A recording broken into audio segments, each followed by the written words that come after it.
All right. So the premise of the writ was basically saying, are you an Article 3 court? These state courts. So this Article 3 of the Constitution, it said the judicial power of the United States shall be vested in one Supreme Court, and in such inferior courts as Congress may from time to time ordain and establish. The judges both of the Supreme Court and inferior courts shall hold their office during good behavior, and shall at stated times receive for their service a compensation which shall not be diminished during their continuance in office. So that now section 1, any court that's not the Supreme Court needs Congress to ordain and establish that court. So basically a delegation of authority from Congress for any court that's not the Supreme Court, any court, they need to be properly delegated by Congress since they are an inferior court. Any court that's not the Supreme Court is considered an inferior court. Any court. So, you know what I'm saying? So you see where this is going? Yeah, I see where it's going. They need to be properly delegated. You need to validate the inferior court to see if they even been delegated by Congress. That's the first step before even like them even pushing the jurisdiction on you. Right. Yep. That's one. That's the first one. Right. So just like you go get your hair cut, you're gonna want to make sure your barber got the what? Certificate. The license certificate so he can cut hair. Yeah, do you know what you're doing? You feel me? That's all. That's all this is. Where your credentials at? So section 2. So that's one highlight that we hitting them with. The second one is section 2. The judicial power shall extend to all cases in law and equity arising under the Constitution, the laws of the United States, and treaties made. So keep that in mind, because we have a treaty with the United States. I'm going to show you our treaty, which was 2 years before the Constitution. Just keep that in mind as a side note. And treaties made, or which shall be made under their authority, to all cases affecting ambassadors. So an ambassador is a representative of a nation. Other public ministers and consuls, which are just representatives of a nation, to all cases of admiralty and maritime jurisdiction, to controversies to which the United States shall be a party, to controversies between 2 or more states, between a state and citizens of another state, between citizens of a different states, between citizens of the same state claiming land under grants of different states, and between a state or the citizens thereof and foreign states, citizens or subjects. Now, whenever it's a situation like that, right? Supreme Court also is a proper venue. So not only do they need proper delegation of authority, also when it's a citizen of a foreign state having a dispute with a U.S. citizen, foreign Supreme Court. So see right here, it says, in all cases affecting ambassadors, other public ministers and consuls, and those in which the state shall be a party, the Supreme Court shall have original jurisdiction. So now we know 2. The first one, delegation of authority. And the second one, any dispute, if it's a plaintiff and a defendant in a case, and they're from different states, because I'm going to show you too, a state is not an invisible line. It's a group of people bound together by common law. So like Chinatown is a state, Koreatown, even though they're not in Korea, Koreatown is a state, because them is organized, people that know who they are, and they organize it. So whenever it's 2 separate states, a U.S. citizen and a more, Supreme Court. So that's 2 off top. That's 2 things we know. Because and that's written in there so things stay fair. Exactly. Like, because if you're not at the highest level of court and it's 2 different people from different nations, the court could favor. If it's, I get what you're saying.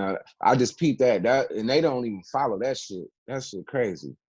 Well, the people ain't pressing them. People ain't pressing them. People don't understand what's going on. Now, facts. Yeah. Crucial. So keep that in mind. Just a little side note. Now we're gonna go to Article 6. Oh, so let me try to plug my.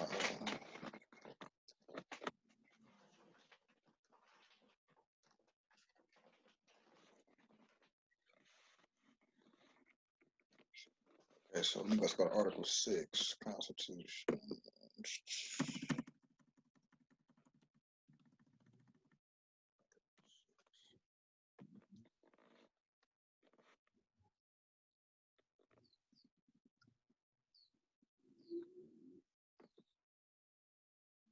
Okay, so Article 6, all debts contracts and engagements entered into before the adoption of this Constitution shall be as valid against the United States under this Constitution as under the Confederation. So keep in mind that we have a treaty that came out, that was established before this body, this contract right here. This Constitution and the laws of the United States, which shall be made in pursuance thereof, and all treaties made, keep that in mind, keep this in mind, the treaty thing is very crucial, or which shall be made under the authority of the United States shall be the supreme law of the land. So they're telling you any treaties that was made before the Constitution and this Constitution is the law of the land. That's what they're telling you. Right? Senators and representatives before mentioned and members of the several state legislators and all executive and judicial officers, both of the United States and the several states, shall be bound by oath. They take an oath or affirmation to support this Constitution. No religious test shall ever be required as a qualification to any office or public trust under the United States. So all judges are bound by oath to support the whole Constitution. Right? So that's what they bound by. Article 6. Yeah, that's where they take the oath at. You know what I mean? So so that's that. Now let's go to the actual treaty. We got multiple treaties, but I'm just gonna show you one, the Treaty of Peace and Friendship. Okay. This one was actually 2 years before the Constitution. Look how it pop up, 1787. Boom. So when you look at this, the Treaty of Peace and Friendship, 1787, 2 years before the Constitution, which was in 1789 between Morocco and the United States. As you can see all through here, you see Thomas Jefferson, you see Benjamin Franklin, you see John Adams, Benjamin Franklin, Thomas Jefferson, and I believe Thomas Barclay. He up in here too somewhere. But how they present these people in school is like they're our founding fathers. But as you can see, it's a treaty between His Majesty, the Emperor of Morocco, concerning a treaty of amity and commerce. Right? So if the other party that we're got into a treaty with is referring to our administration as our Sultan as Your Majesty, that shows you who was superior and who was inferior, right? Now I want you to read this whole treaty like on your own. I'm kind of just highlighting. I'm pulling it up while you talking. I'm still listening to you. I'm just trying to pull it up so when we get off, I have all the studies and I can go back in and study. But I'm listening to you. It's called the Treaty of Peace and Friendship. And what's the whole title? Treaty of Peace and Friendship, 1987, between Morocco and the United States. Yeah, yep. You can pull it up like that. So I'm gonna go to some highlights that we use. But even up in here, as you can see, it says, if any more shall bring any citizen of the United States, right? So that's showing two separate nations of people. So they can't jumble you up with their private law. That's for U.S. citizens. Okay, so Article 20 and 21. If any citizen of the United States or any person under their protection shall have any disputes with each other, the consul shall decide between the parties. And whenever the consul shall require any aid or assistance from our government to enforce his decision, it shall be immediately granted to him. 21. If any citizen of the United States shall kill or wound a Moor, or on the contrary, if a Moor shall kill or wound a citizen of the United States, the law of the country shall take place, and equal justice shall be rendered. The consul assisting at the trial, and if any delinquent shall make his escape, the consul shall not be answerable for him in any matter. So the reason I'm bringing this up, because that sets the stage for one. Remember Article 3? So if it's saying United States and Moors, I mean, we're not U.S. citizens. It's Moors and United States enter into a treaty, but we're not U.S. citizens. There's two separate nations enter into a treaty. So Article 3 says any disputes from two separate states, right? Or whenever it's a consul involved, Supreme Court. I'm showing you how Article 3 is in harmony with the treaty, basically. I'm kind of tying that in. Most definitely. And another I'm looking for that. I'm looking for that page you. What website is that? Oh, to get on it, let me see. I googled well, it's not as being, but Treaty of Peace and Friendship 1787 PDF. Okay, okay, you put PDF. Okay, let me put PDF because it just look better. Okay.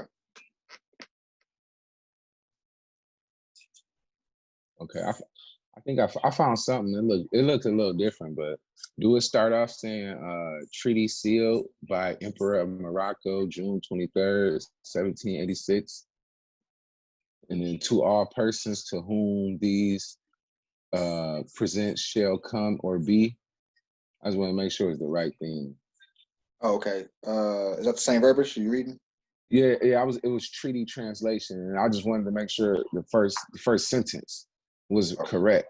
Okay, I can look at yours and see. No, no, it's the same thing. It just looked different. Yeah, probably from the Library of Congress. The actual artifact probably you're looking at. Yeah, I'm looking at this on a government website as well. It's probably Library of Congress, something like that. I'm printing all this stuff out. You can keep going, brother. I'm sorry to interrupt you. I was just making sure I don't get lost because I know you're gonna teach.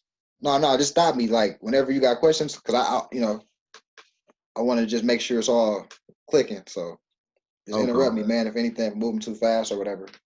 Okay. No, we square now. We good. So another thing I wanted to highlight is to say Morocco and the United States. A lot of people, especially quote unquote the Middle Eastern community, they'll be like, "Oh, Morocco's in North Africa." So the first thing when the like French Montana, the rapper, he from the Kingdom of Morocco. That's occupied by the French right now. So one point is that area that they call Morocco, Kingdom of Morocco, got created in 1956. We're talking about the empire. So that's Morocco over there as well, but that's not just Morocco. So clearly this is 1787. So we're clearly talking about something else, right? Yeah. And another thing is when you look at Article 15 of the treaty, it talks about Mexican dollars as far as exchange for like a ransom or some type of, let me see. 17, I think. Oh, no, 16, okay. In case of a war between the parties, the prisoners are not to be made slaves, but to be exchanged one for another, captain for captain, officer for officer, one private man for another. And if there shall prove to be a deficiency on either side, it shall be made up by the payment of 100 Mexican dollars. So we're talking about right here on this continent. This treaty was signed right here. So this is Morocco, you know what I'm saying? And then in Arabic, you say you Al-Moroccan, or in English, which is a newer language, you'll say American, but it's a derivative of this. They're saying the same thing. American, Al-Moroccan, the Maghreb, Al-Aqsa, Morocco, the extreme west, the people of Al-Maru, American. You know what I'm saying? Because the vowels are interchangeable once you start studying parts of speech and language. A switch of the vowel doesn't change what the word is. So you can say Al-Maru or American or Al-Moroccan, you're saying the same thing. Okay. We went over the sundry free. I'm just gonna go over it again. I won't stay on it, but I brought it up. I remember when you were at the class. But people might need to see this later on anyway. So now that we know that, now keep in mind this down here is say Moroccan American treaty, but we know they're not. The United States they're not Americans. They're European. The United States is a body politic that broke away from Britain, declared their independence, and so into a treaty with us. But this is Wikipedia. So they're going to say Moroccan American treaty, but we just saw the actual treaty. It don't say that. It say between Morocco and the United States. So the Wikipedia kind of, try to throw you off a little bit, but we know where it's at. So I'll just read. So this is the Sundry Free Moors Act of 1790. The Moors Sundry Act of 1790 was a 1790 advisory resolution passed by South Carolina House Representatives clarifying the status of free subjects of the Sultan of Morocco, Mohammed bin Abdullah. The resolution offered the opinion that free citizens of Morocco were not subject to the laws governing blacks and slaves, right? On January 20th, 1790, a petition was presented to the South Carolina House of Representatives from a group of 4 individuals who were subjects of the Moroccan emperor and residents of the state. They desired that if they happened to commit any fault amenable to be brought to justice, that as subjects to a prince allied with the United States through the Moroccan Treaty of Peace and Friendship, they would be tried as citizens instead of under the Negro Act. So they were trying to make sure they was like how we just did yesterday. Like if they got into any situation, they would be considered Negro. Exactly. They was on it back in the day. Like, hold up. Yeah. So I know I showed you this already, so I just want to just kind of reinforce. Yeah, no, I'm glad you went over it again because now I got it. I'm printing all this stuff out. I'm pulling up tabs so I can print it all out and just be able to study it. Yep. Let's do a little etymology while we on this. You familiar with etymology is? The study of the origin of a word? Not all the way. No, not all the way. I know a little bit, but I know they derive it. You know, they come from each other. They like inside each other. You know what I'm saying? They taking words, pulling more words out of words. Yeah. So this is an etymology dictionary. So blackamoor, right? So it's saying a dark-skinned person, black-skinned African. This term was created in the 1540s. Because this is just like saying black. We're Moors. We're not blackamoor. But I just want to highlight something for you, that how they got the black as an adjective. Plus, it's a compound word. So blackamoor, black would be the adjective, which is to describe a noun. The moor would be the noun. That's why the M is capital. Person, place, or thing. So you can't be this. You have to be the person. You can't be what's describing the person, right? Yeah. So if you say I'm just black and that's it, you saying you an adjective. What is that? That's not a person. That's a description. Now who are you? Like, all right, you know what I mean? So you're the Moor, right? So I just wanted to highlight that. This is just common speech that expose a fraud. This is basic sixth grade arithmetic. Adjectives and nouns. You know what I'm saying? Yes, facts. So I want to, you know what I mean? Now, that's what I was talking about back at the meeting, like that click switch that people just like. You see how quick that like, because I always knew that, but like people that don't know just need to hear that switch. But it's so simple. It's like some 6th grade, 2nd grade stuff, man. It's crazy. Yep. Now check this out. Just for another arithmetic, just for example, this is the word God, right? You know how people use it. Same. This is called etymology. And this is a science. Etymology is a science. Just like biology, sociology. When you put an ology on the end, it's the science of whatever, right? So God. Old English, God means supreme being. But now, so another side note, when you look at Old English, Old French, Arabic, Sanskrit, different times like that, it's associated with a time period. So I think Old English is like 1500 through the 1700s, for an example. So this is like, okay, this word was created, bam, and it meant this. So we want to take it to the most ancient language of this word, so we can know what it meant originally. Right? So God, Old English God, supreme being, deity, the Christian God, image of a God, godlike person, derived from the Proto-Germanic Guthin. Source also Old Saxon, Old Frisian, Dutch, God, Old High German. So in Old High German is called Got. The word wasn't even God, it was Got. Or Got with 2 T's. Old Norse, it was Gu. In Gothic, it was Goop, which is of uncertain origin, perhaps from the Proto-Indo-European Gut, right? So we're taking it even more ancient. At this time, that which is invoked. Source also from Old Church Slavic, Vovo, to call. Now this is even more ancient. Sanskrit, more ancient than the Proto-Indo-European. I mean, it was huta, which is invoked, right? From the root gua, to call, invoke. The notion could be divine entity summons to sacrifice, right? But some trace it to the Proto-Indo-European gu, poured from the root. To pour libation.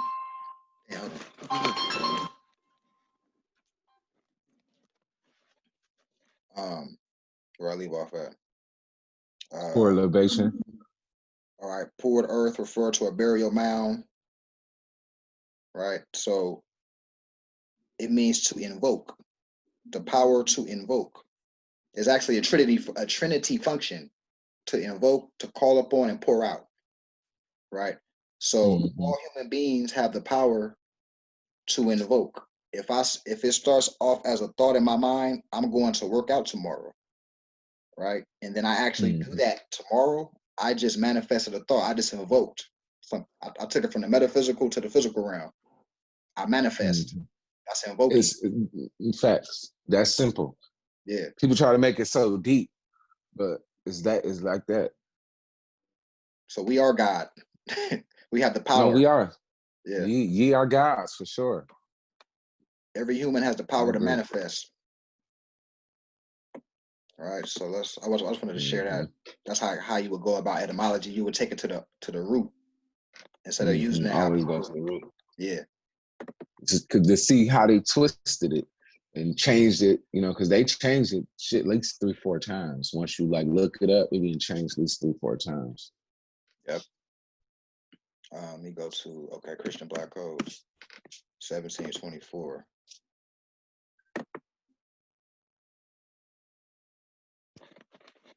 Okay. So this is a Christian Black Code, 1724. The Christian Black Codes of 1724 were initiated during the Reconstruction after the Civil War to control blacks after they were emancipated, passed by Southern states. Instead of giving blacks the same rights as white people, the codes limited the blacks' freedom severely. They included that blacks had to be in the service of a white person. They could not have congregations together, that they could not speak out, and that they could not have weapons. They also included that blacks could not go out without a white supervisor. Thus, blacks had to take on the religions and holidays and gods of their white supervisors. These black codes were said to have been made null and void with the ratification of the 13th Amendment in 1865. Although many southern states adopted black codes to keep former slaves from voting and impose other restrictions, the 14th and 15th Amendment were to supposedly had eliminated these codes, but as you read down below and study the law of the land in conjunction with religion and politics, you'll discover these codes have been modernized and in disguise, and many are still in effect.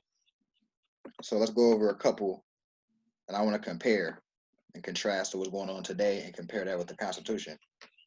And it'll highlight that the penal code, statutes, and ordinances are the Christian black codes in disguise. They're just called state law or whatever today. But this is really all that stuff is derived from this. So Article 1, it says the decrees the expulsion of the Jews from the colony. So they already know we the Jews off top. So Article 1, we the Jews. All right.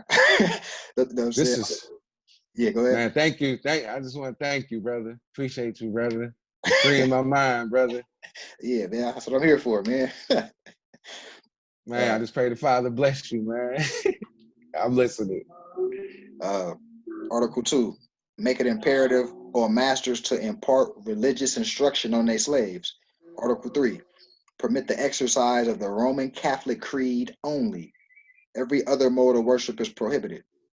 Article 4, Negroes placed under the direction or supervision of any other person than a Catholic are liable to confiscation. Article 5, Sundays and holy days are to be strictly observed. All Negroes found at work on these days are to be confiscated. I'm gonna scroll down. This is something you should read on your in its entirety on your own, but I want to go to some highlights. Okay. Let's see. Yeah, I'm gonna read this. This look good. Article 12. We forbid slaves to carry offensive weapons or heavy sticks under the penalty of being whipped and having said weapons confiscated for the benefit of the person seizing the same. An exception is made in favor of those slaves who are hunting or are shooting for their masters and who carry with them written permission to that effect, or are being designated by some marker badge. So today, that's like a license to have a firearm, right? Mm-hmm. License means permission. So a written permission will be today a license.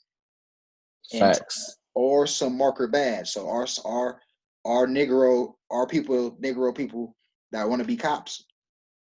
That's another exception. You can have a gun. So this is all Christian black codes. Now, right? Facts. Now, if you compare this, let's go back to the Constitution. Now, keep this in mind with the Sundry Free Morals Act. Our brothers and us yesterday, same shit.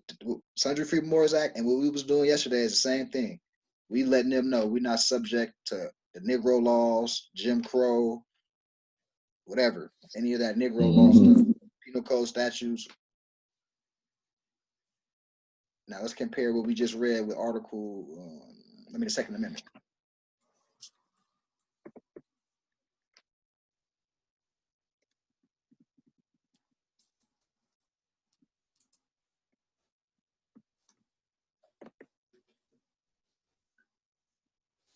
Second Amendment. A well-regulated militia being necessary to the security of a free state. Keep state in mind. The right of the people to keep and bear arms shall not be infringed. So now we got the Constitution saying you got the right to bear arms. You got Christian black code saying you need permission to have a weapon. So depending on your status, depends on what law applies to you. You know what I mean? Mm-hmm. That's a direct conflict, ain't it? The Constitution says you got the right to bear arms. Yeah, like you got the right. The Constitution didn't say they have to give you the right. Exactly. It said, as a matter of fact, it even says shall not be infringed. That's how and then it said it should not be infringed. Like you can't stop nobody from going to protect themselves. Exactly. So depending on your status, that's why I try to trick our people and don't teach us the history that we from here. So we think we got shit from somewhere else. So we can have that mindset of Christian black codes. Yes, sir, master, whatever. All that's not even a reality. Yeah. So let's go to the Black Law Dictionary.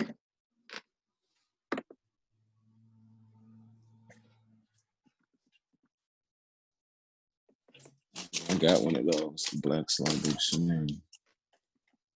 Which one you got? I got the 7th edition. 7, okay. Yeah, I know 1 through 4 is like was the heat. Man, what? I wish I would have got one of them early ones. I seen this at a bookstore. I had to grab it. It was like $30, $40. It's better than nothing. But a lot of them turn like what I'm finna show you, they're not gonna have in them. Every year they was just like changing it. Probably just chipping away at it. Yep. Like they did with the Bible, just every year just chipping away. Yep. Just got watered down, more watered down. Watering it down, changing the words, so people get confused with certain etymologies of words and not know exactly clear black and white what's going on.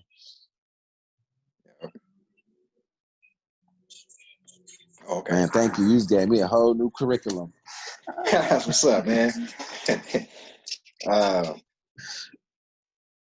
Okay, so state. A people permanently occupying a fixed territory and bound together by common law, which we just read. Common law is the Constitution and treaty. Habits and customs into one body politic, exercising through the medium of an organized government, independent sovereignty, and control over all persons and things within its boundaries, capable of making war and peace and of entering into international relations with other communities of the globe. So, like I say, it's not, oh, you 30 miles away from Nevada, you 30 miles away from Texas. That's not what a state is. That's what they've tricked the people to think a state is. A state is a group of people bound together by common law. Hey, it's in here too. It say the political system of a body of people who are politically organized, the system of rules by which jurisdiction and authority are exercised over such a body of people. Separation of church and state, also termed. Okay. That's crazy. So it's just the people. Yeah, people, a group of people. It's a state. That share the same habits and customs, right? So that's basically saying religion and historical, like we're the same nationality. Yeah. Same nationality of people. They got the U.S. Constitution in the back of this one. This Black Law Dictionary. I ain't even know that. That's good. That's dope. Yeah, that's dope. It's right here. And a Universal Declaration of Human Rights. Oh yeah, that's heat right there. Yeah, it's fire. I didn't even know all this. Time chart for United States Supreme Court. Dang. This is a crucial book. Yeah. Yeah, man. That sounds like a good one. Oh man, well, I didn't even know.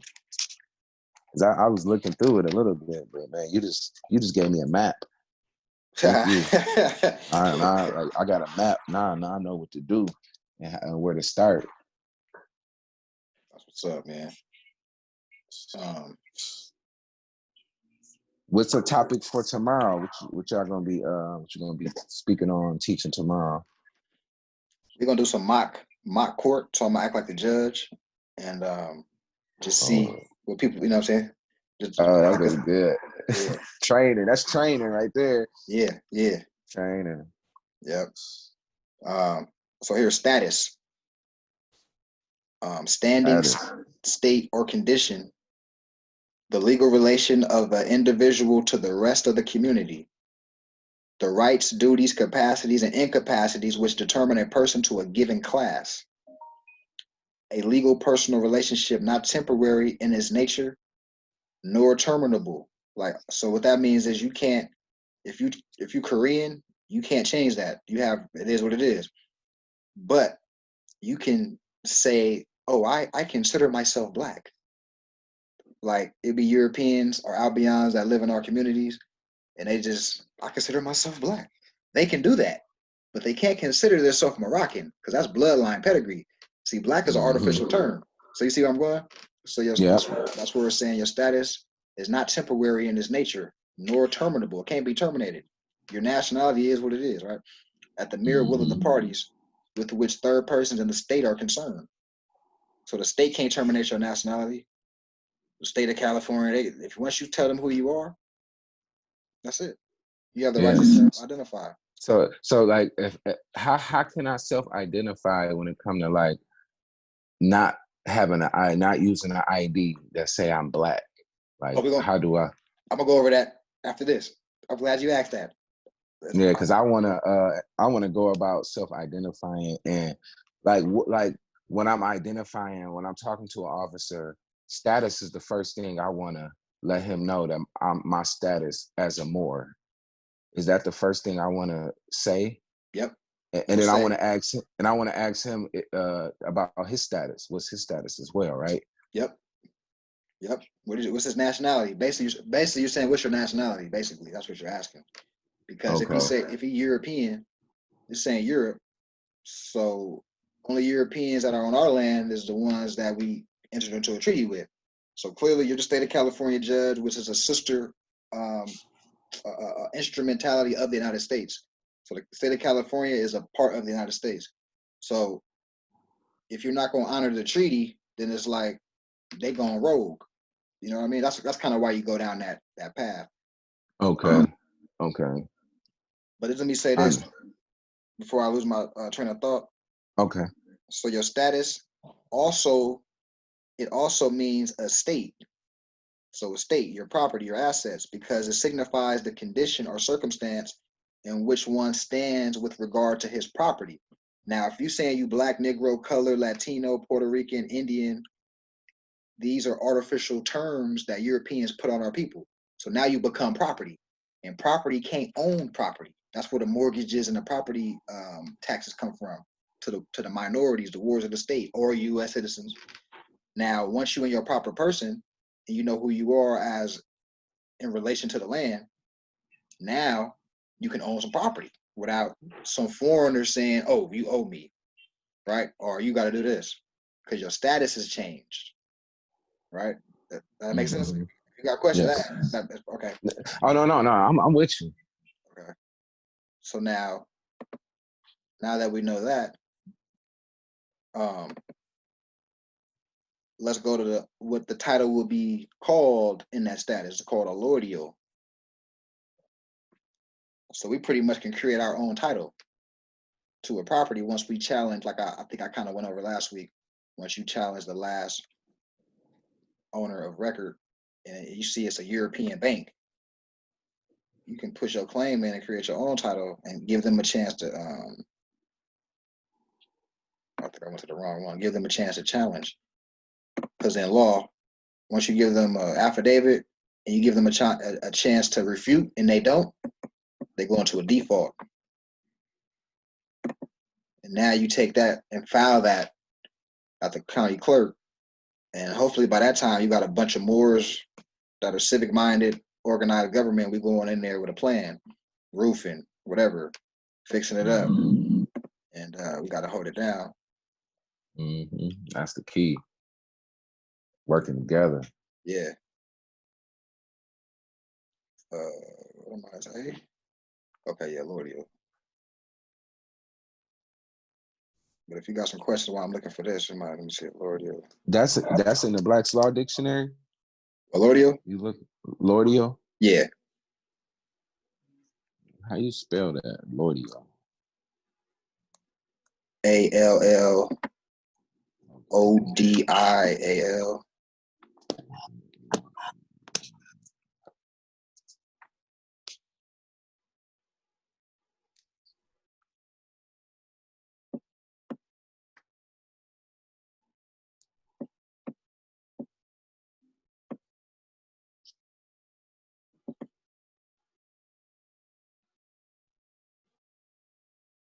Okay. An absolute ownership pertaining to an, you said ALLODIUM? Yeah. You find it faster than me. I found it in the over here. I got it on my lap over here. In this country, one who has full ownership of land is said to own it. I can't really pronounce the word the way you say it. It's okay, allodial? Allodially. Okay, said to own it allodially. That is free of feudal services and incidents. Thomas F. and Paul G. Right, that's just saying. Okay, so that's like free from paying taxes, or what does that mean? Well, here's a better. This one got a little more comprehensive. A little more meat. Yeah. Okay. So it says free, not holding of any lord or superior, owned without obligation or vassalage or fealty. The opposite of feudal. Feudal is like fake. So basically you got no lord. And then allodium underneath it, it says land held absolutely in one's own right and not of any lord or superior. Land not subject to feudal duty or burdens. An estate held by absolute ownership without recognizing any superior to whom any duty is due on account thereof. So you ain't paying no property taxes, nothing. This is just yours, period. You know what I mean? And right, no word, man. And depending on your status, determines that. Oh, let me call it. I'm just writing some of these words down real quick. That's cool because a bro calling me. I want to tell him I'm like 30 minutes or something.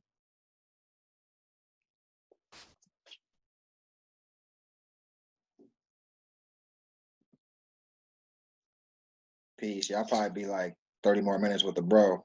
And then I'll head over. All right, you at the house, right? Okay. All right. Peace. All right. So I'm gonna go to. So you got that. So I'm gonna go to Republic, not Republican Democrat. Republic, which is a form of government opposite to democracy. Okay.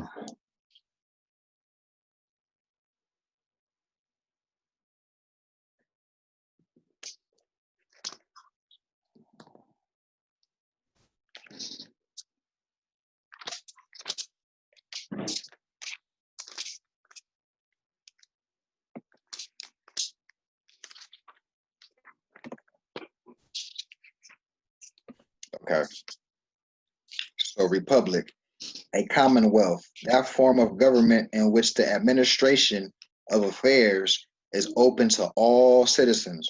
In another sense, it signifies the state. Now we already know what a state is, right? Independently of its form of government. And we go down to republican government.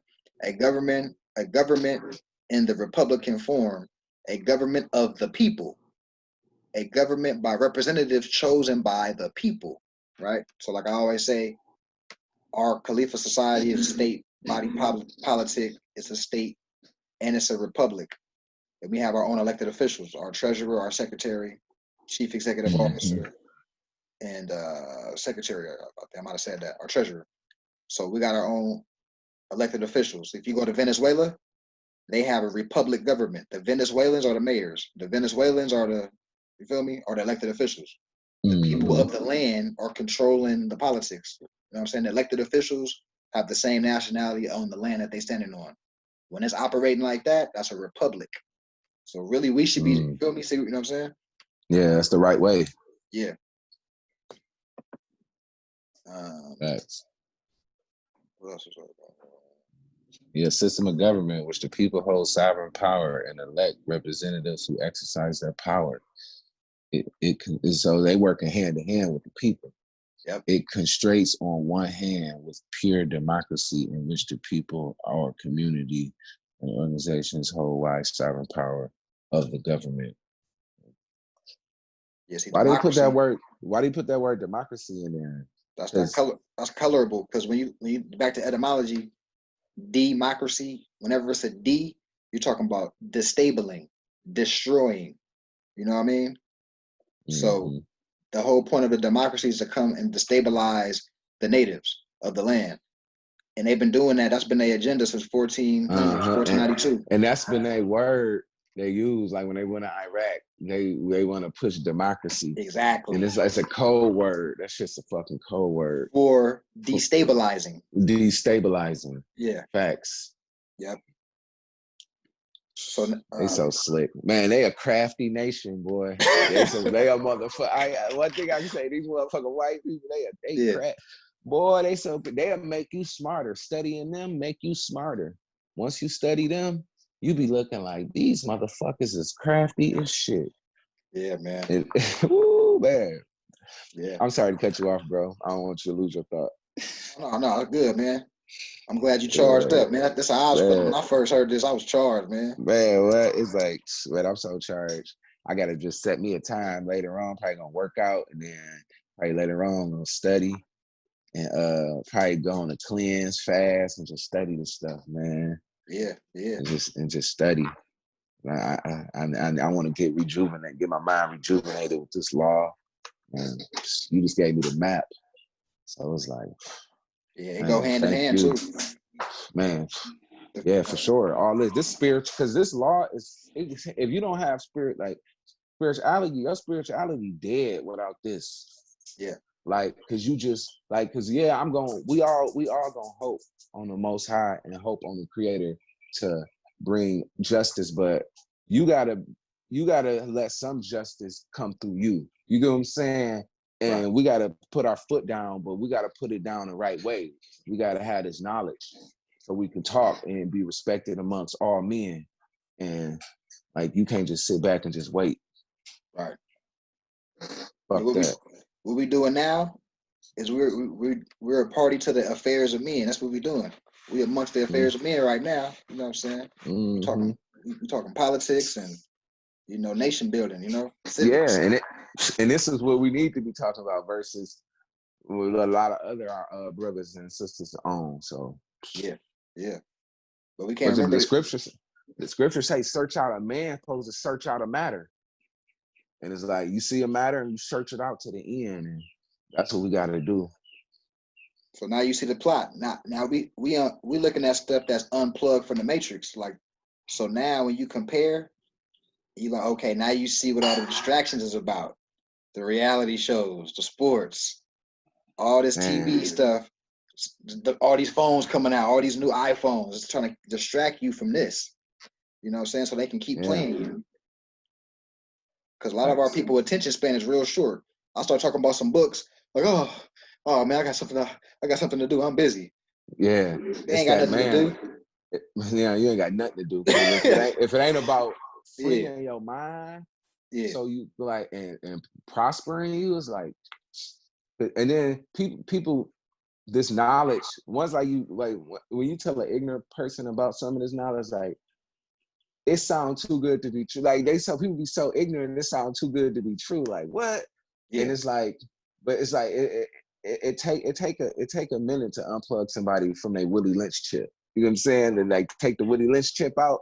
Yeah. So it's gonna it take a minute, but you know, I feel like I'm at the point where it's like brothers gotta come to me thirsty for it, because I ain't about to just run to people with this. It's like I done accepted the way the world is. It's like if you come to me thirsty, I'm gonna give you something to drink. But other than that, you gotta watch the motto. Because I ain't like with scripture, I ain't about to pass my pearls among swine. Niggas ain't about to crucify me. Yeah. You know what I'm saying? They ain't about to crucify me for trying to get them to see the truth. I'm over that. I did that before. I'm straight. You spread yourself too thin. Yep. Uh-huh. You gonna start getting mad, like, you don't get it. And then it's like, that's too much stress when I'm trying to be happy and live a peaceful life. So it's like, I'm cool. Get this knowledge from my family and whoever want to come around and really want to get it. Yeah. So I'm gonna go into nationality. Nationality. The quality or character which arises from the fact of a person's belonging to a nation or a state. Nationality determines the political status. We back, right?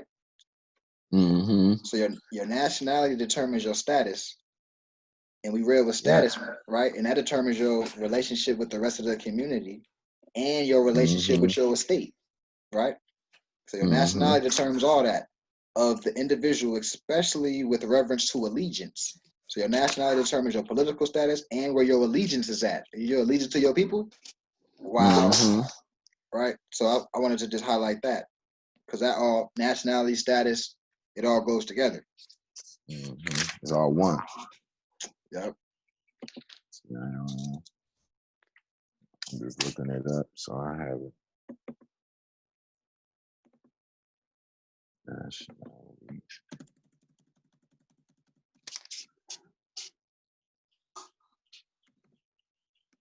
Yep. The relationship between a citizen of a nation and the nation itself, customarily involving allegiance by the citizen and the protection of the state member in a nation, a formal relationship between a ship and a nation under whose flag the ship sails. All right. Yeah, I'm about to study all these words.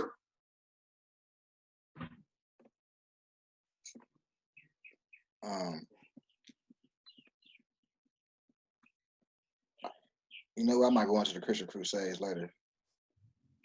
But the Christian Black codes, that all come from what you call the Christian Crusades, but it's specific ones. So basically, matter of fact, they're showing it right here.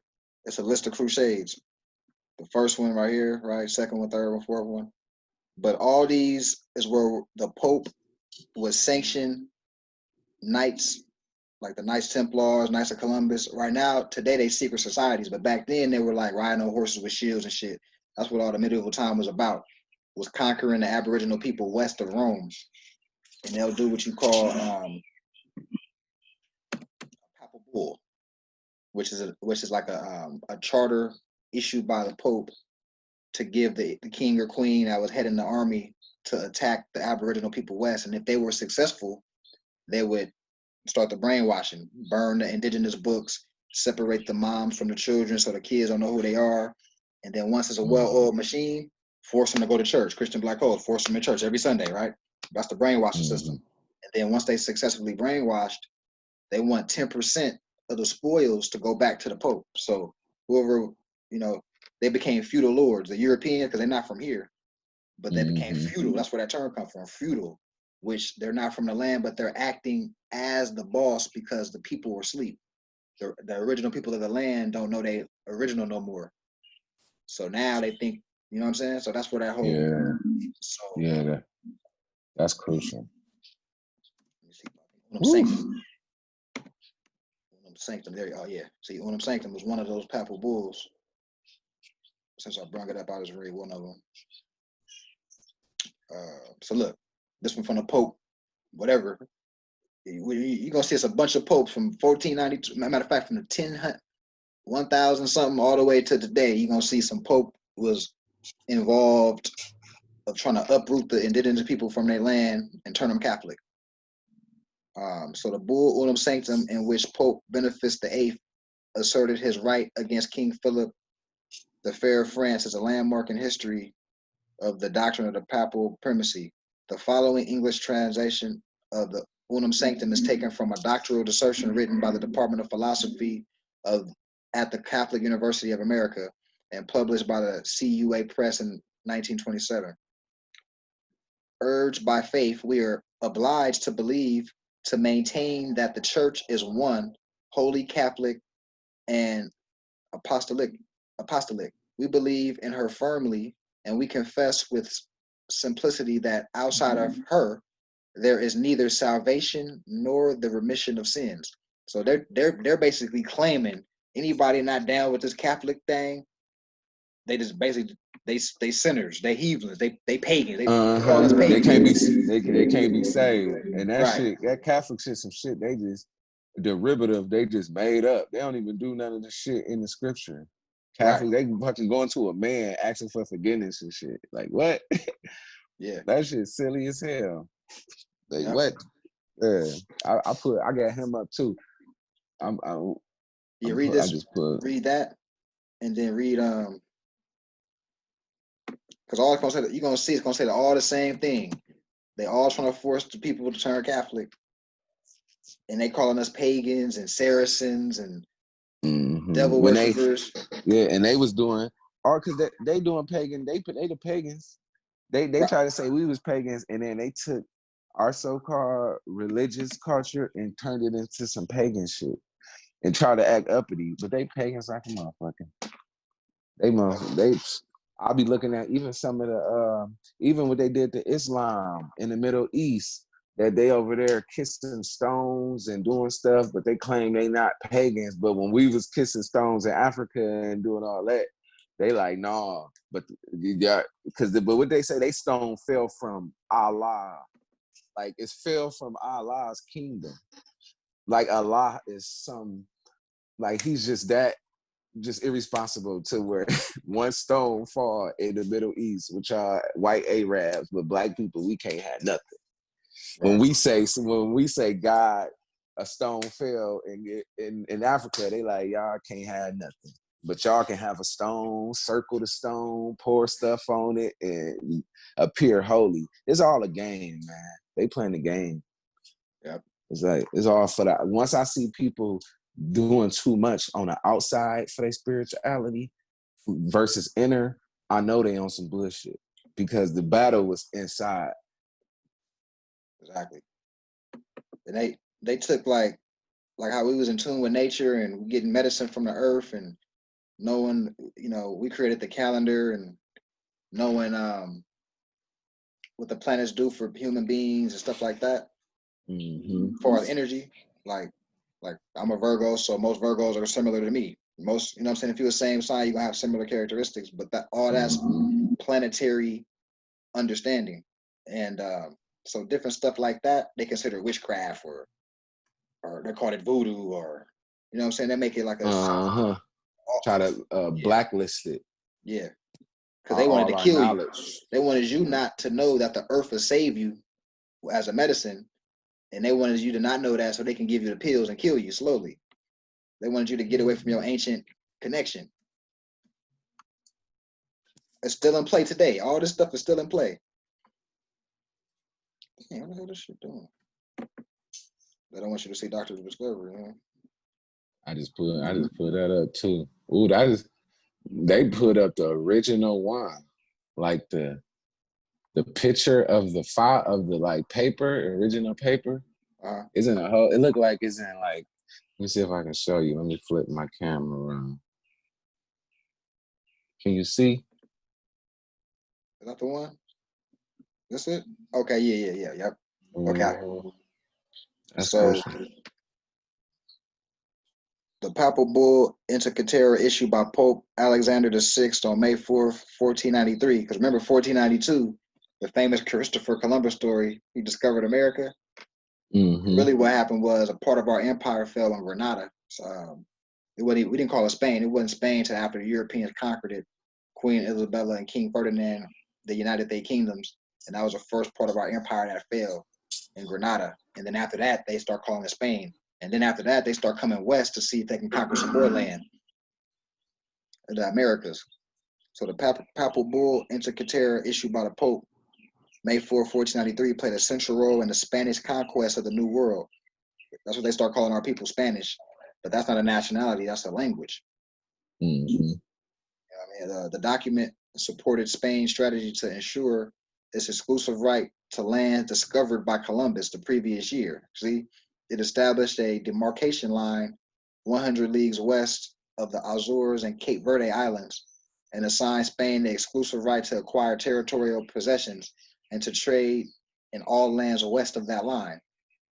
All others were forbidden to approach the lands west of the line without special license from the rulers of Spain. This effectively gave Spain a monopoly on the lands in the New World. So they call it the New World America. The bull stated that any land not inhabited by Christians was available to be discovered. So they saying the Moors or the Aboriginal inhabitants, if they wasn't down with the Christian thing, force them to do that. And you see how I'm saying discovered in quotations? No, it wasn't discovered. That means about they was going to war with you. Uh-huh. You wasn't down with that Catholic thing. And exploited by Christian rulers and declared that the Catholic faith and the Christian religions be exalted and be everywhere increased and spread, and that the health of the souls be cared for, and that the barbarous nations, now we look up Barbary, you're going to see that's just Moors. The Barbary states, that's just Moorish states. I'll show you that later.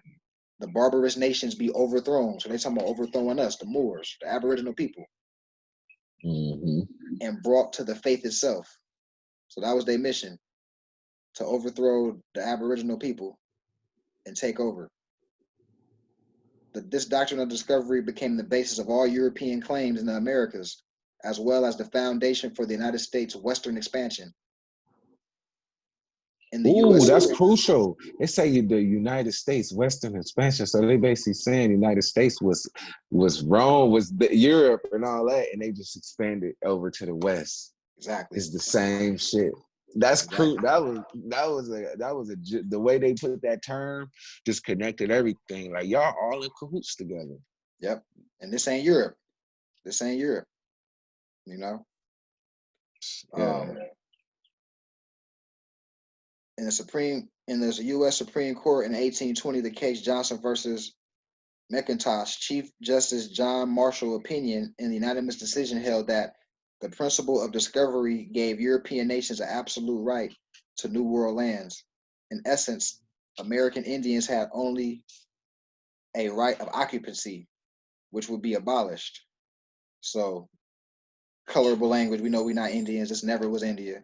So they talking about the Moors, the barbarous nations, right? So let me show you something while I bring that up, just in case somebody look at this tape and get offended, like, oh, you talking about the Indians? No, we're not. There's no such thing as that. I'm gonna show you something right now, and that'll be the last thing I show you for this session.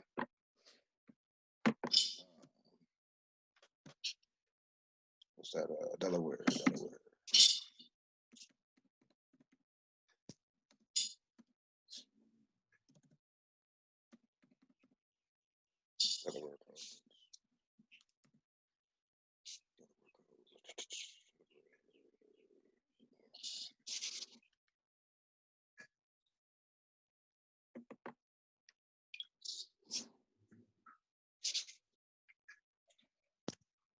I gotta look on my phone. 1 second. Let me see. Delaware Code. Oh, Title 29. Okay, I got it now. Watch what it say about the Indians, though. The European is telling you what the deal is.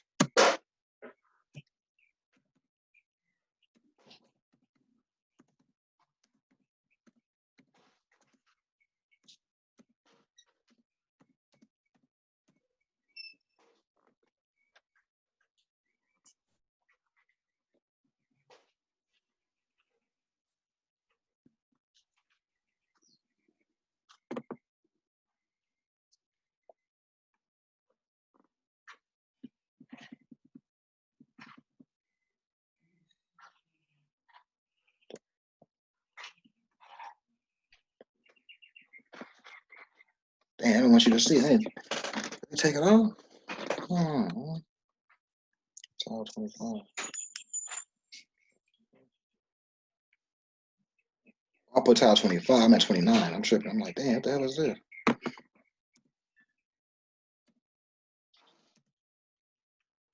Okay, here we go.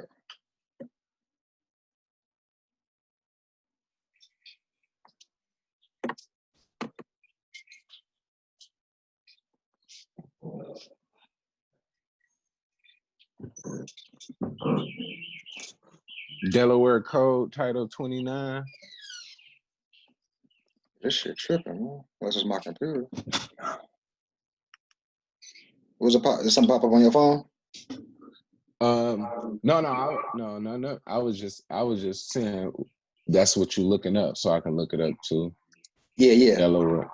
And then chapter 1. But for some reason on my computer, here we go. Okay, found it.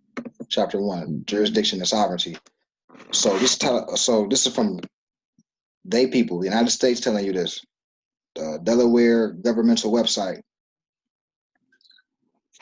So it says the Lenape Indian tribe, right? Mm-hmm. The tribe was formerly known as who? Tribe formerly known as.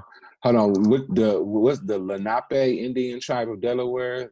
Yeah. Refer as the tribe is a section has an unbroken history of hundreds of years of settlements and continued residency in the vicinity of the town of Cheesewood in Kent Country. Members of the tribe preserved, displayed, and manifested close cultural ties with one another by conducting themselves in such a social and economic manner so as to identify themselves as being culturally and ethnically distinct. The tribe can date their ancestry ties far back as the early 1700s. The tribe was known as the Moors, and for many decades of the 20th century, state documents such as driver license designate the tribe's race with a M. I'll say as the tribe was formerly known as Moors. So if the Indians were formerly known as Moors, and we know this land not called India, and we just read a treaty of peace and friendship between Morocco and the United States. So that makes sense that the indigenous people was Moors. That makes sense. Morocco, right? It makes sense. But now they telling you, you're not Indian. They telling you. So once you go with the original of what you are, don't call yourself an Indian. That's what the European called you. Because now once you do that, now you looked at as a ward of the state, a minority, right? And when we look at minority, I know you probably already know, but we recording, so I gotta just have everybody else see what a minority is. And that'll actually be the last thing I'll bring up. But you see where it's at? Man, I'm looking at it right now on the government website, .gov, bro. .gov, bro. It's no game. It's really .gov. I'm looking at this like it's crazy. Man, I'm about to print all this stuff out. Man, like what? Plain sight, hiding in plain sight. It's right there, public information, man. Well, I'm gonna hit you with this, and I gotta get out of here. Appreciate you, brother. I'm gonna see you tomorrow, man. Appreciate you, man. Yeah, let me just. No problem, man.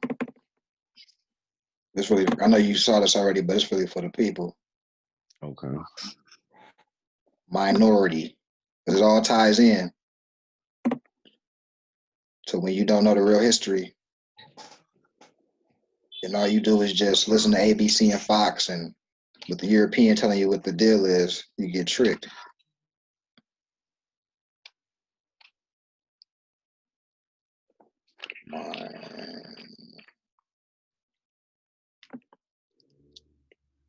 Okay, so minority in law dictionary, the state or condition of a minor, infancy, right? So when you go up to minor, an infant or person who is under the age of legal competence. So you could be a grown man, but if you got it's not only an infant, a person who is under the age of legal competence. So you could be grown but have the competency of a minor. So when you're called a minority, that's derogative. That's a derogatory statement. Well, look at the minorities over there. Oh, so you a bunch of incompetent people? You feel me? Minority mean you incompetent, bruh. Incompetent.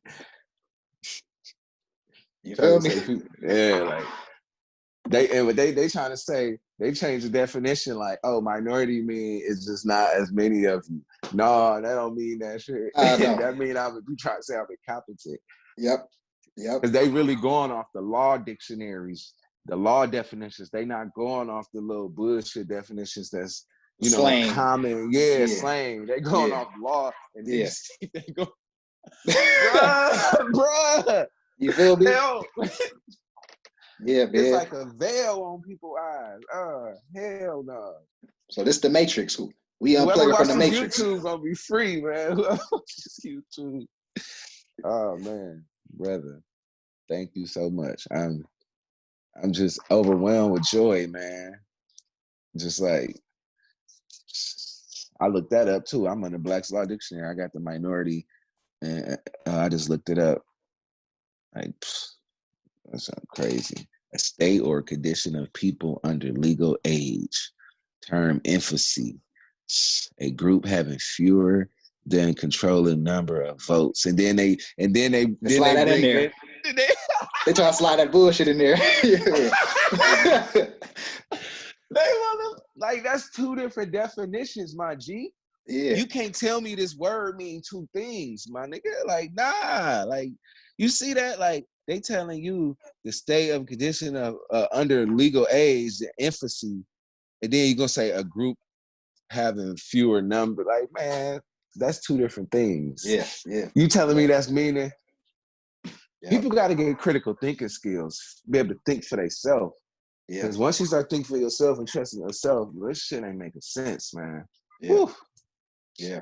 And was that wasn't in what you just read, was it?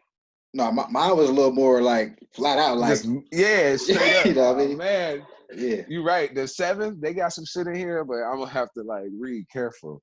Yeah, they're gonna be trying to throw little curveballs in there. Yep. Man, appreciate you, brother. Tomorrow 10, right? Y'all start at 10. Okay. Yep. All right, man. Yeah, you have a good one, bro. And, man, you too, man. Blessings, man. brother. Good session. Beautiful, man. I'll see you tomorrow, man. Have a good one, my G. All right, peace. Thank you. Peace.